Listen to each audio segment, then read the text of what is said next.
What's good with the YouTube? You already know, Big Flocka with a convict's perspective. And I'm going to smash, dash, and slide on through with that little bit of energy. Please hit the like, subscribe, comment, do all those things to help support this channel. And hit that bell notification for future fire content. And as you can tell by the title, I'm going to talk about a very important time frame within the Norteño movement.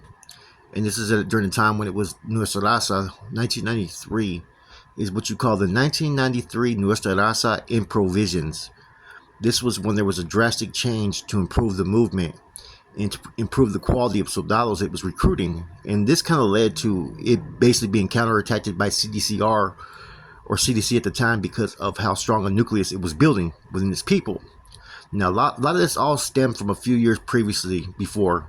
And see, this is around the time when they were identifying the date as being January 22nd, 84 as the date of the movement. Now, as I already know, the bonds and formats were already out years before, but this was a date that they identified because some key things happened around this time frame.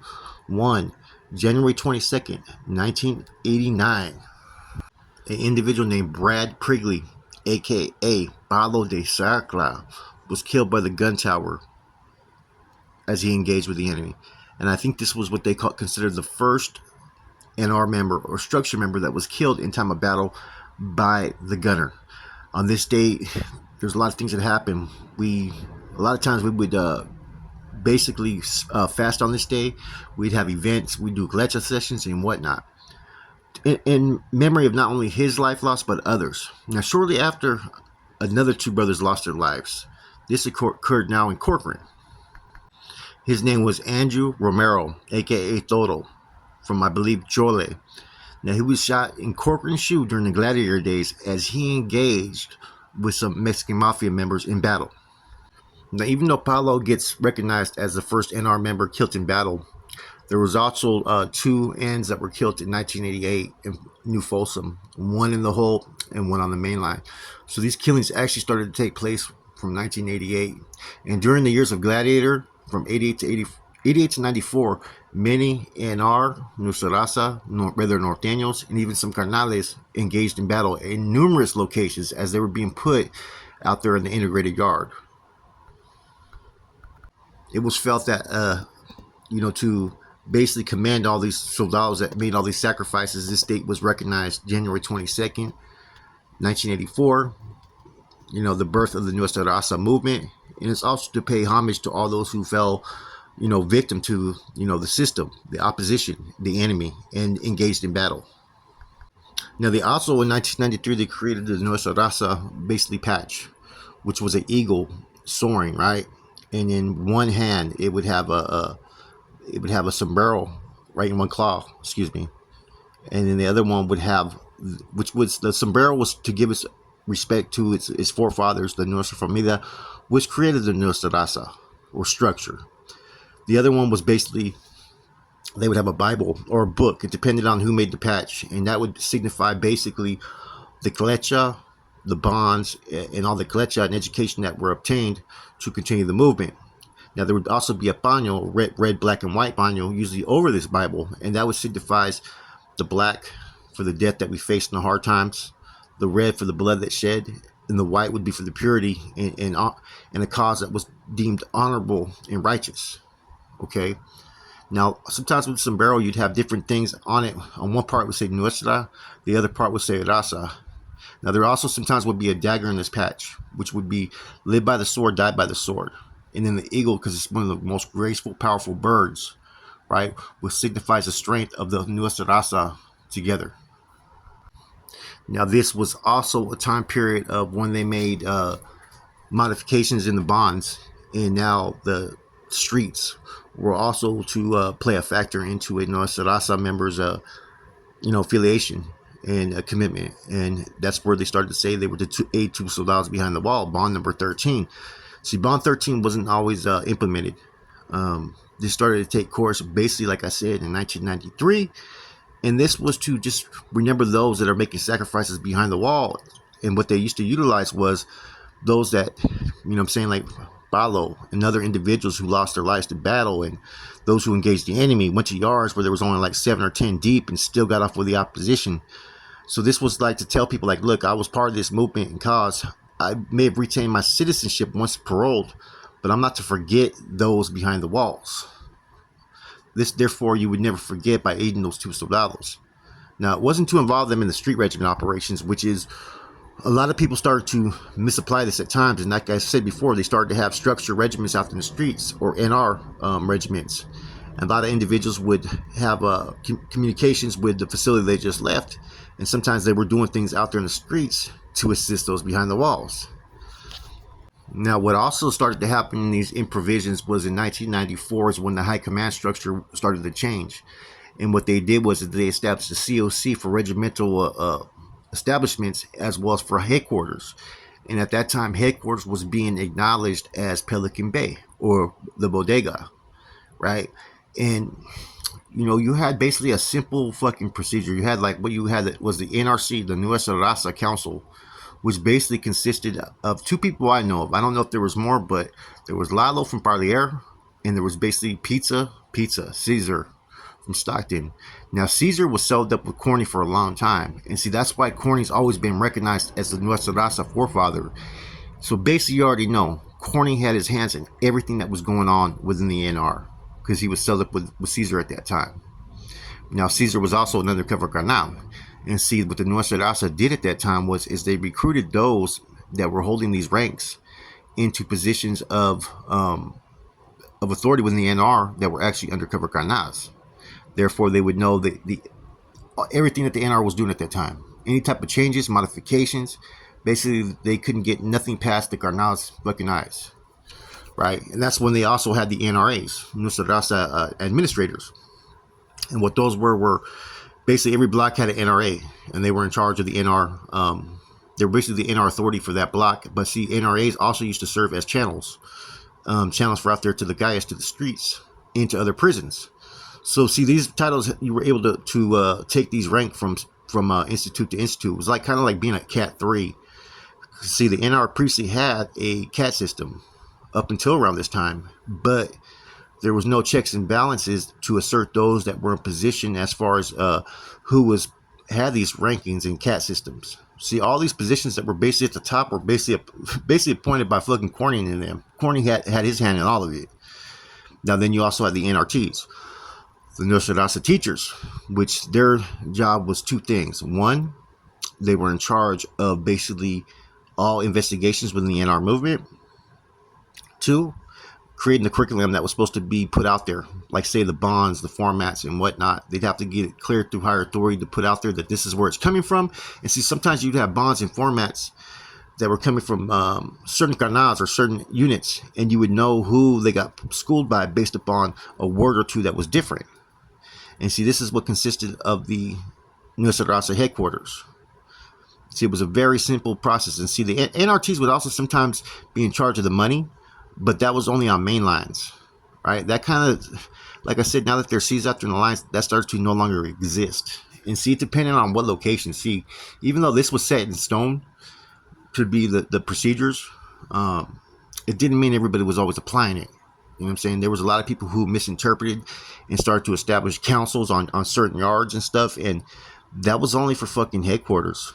The Nuestra Raza Council. That wasn't basically for the main lines always, It was much easier to go through the old system of OA and having certain different individuals, because what Brass started to realize was that not everybody was capable or had the competent individuals to fulfill a council. So therefore, if you're the only competent soldado, how are you going to allow someone who has no experience, no education, be the deciding factor on the decision that needs to be made?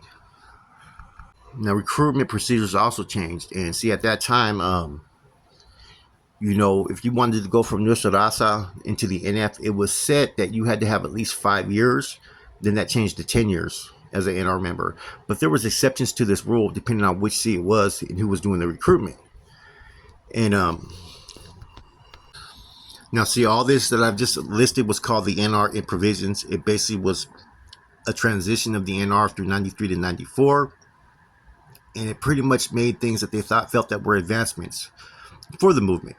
Now, the other thing that came out all within these improvisions was the 7 phases or 7 fundamentals. Depending on who wanted to word it, it basically had the same concept, which was, like I said, the first one would be no, all in our basically history and laws, which would be the historia, the bonds, and the formats. This was your first phase or fundamentals. The second one would be in our language, which consisted of proper English, Spanish, Nahuatl, sign language, and establishing codes. The third one would be in our weaponry. You know what I'm saying? All the different weapons you can make, from a fucking peg to a fucking crossbow to a zip gun to a paper filetto to a metal filetto to a, you know what I'm saying, how to make darts, blow guns, everything, man. How to make a baseball bat with your fucking with your towel, how to make a rope. Anything that could be used as a weapon, you were basically taught. Okay. Number 4, mainline training. This would be how to establish a mainline, COC procedures, how to establish a branch and union, how to start communications, how to build your manpower. All the different things that it takes to establish a mainline would be in your NR mainline training. Okay.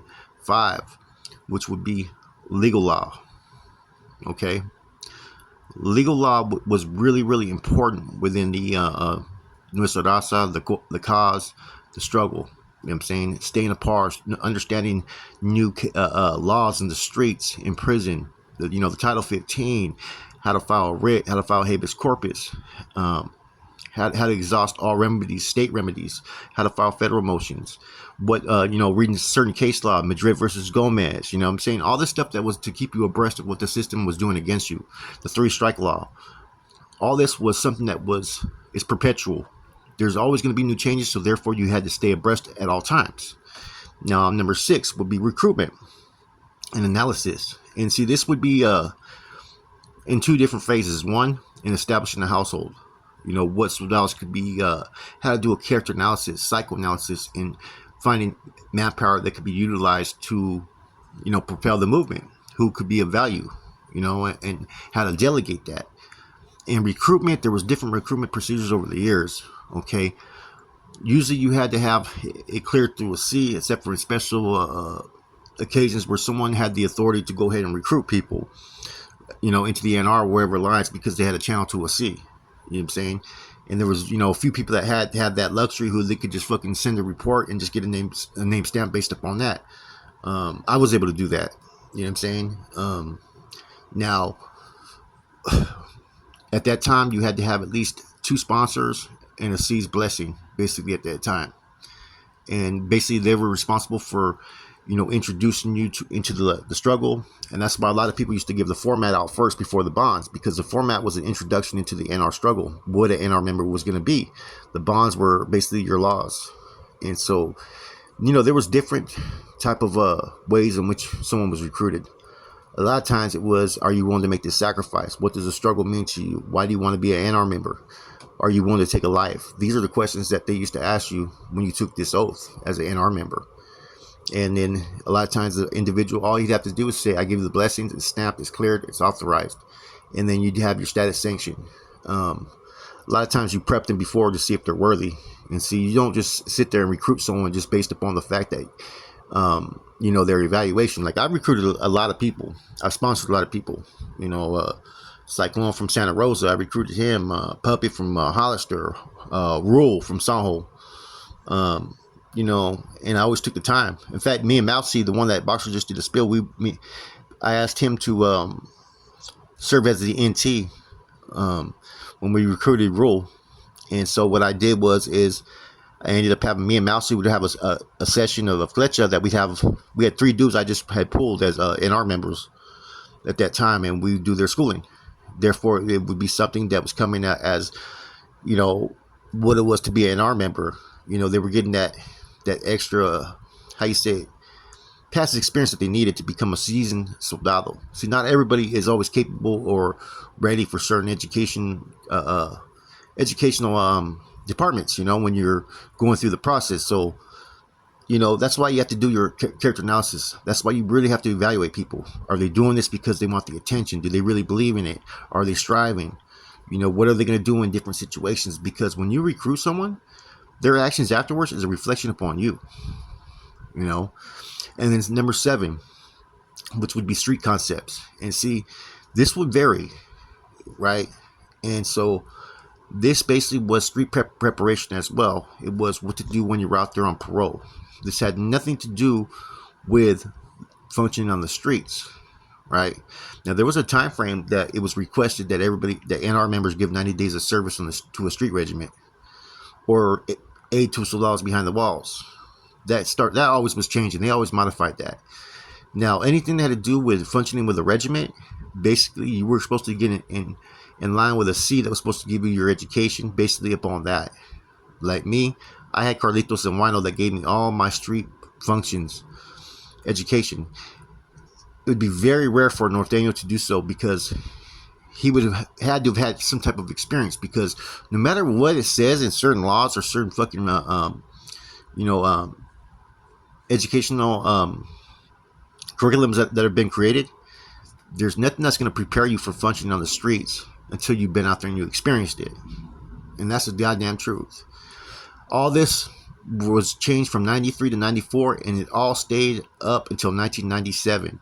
But this was really a key date, was 93, 94, the Norteño Improvisions, which is when the Nuestra Raza Improvisions changed everything. They made it into a more unified movement. They made advancements to it, and it became more of the structured term that they used to use.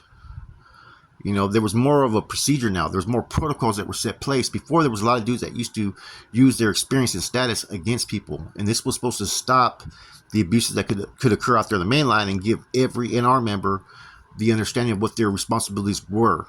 Now, eventually, everything got deleted, but up until April 97, this is what was enforced, and it's known as the Nuestra Raza Improvisions. With that said, it's your boy Flacco. I hope you enjoyed. I'm out.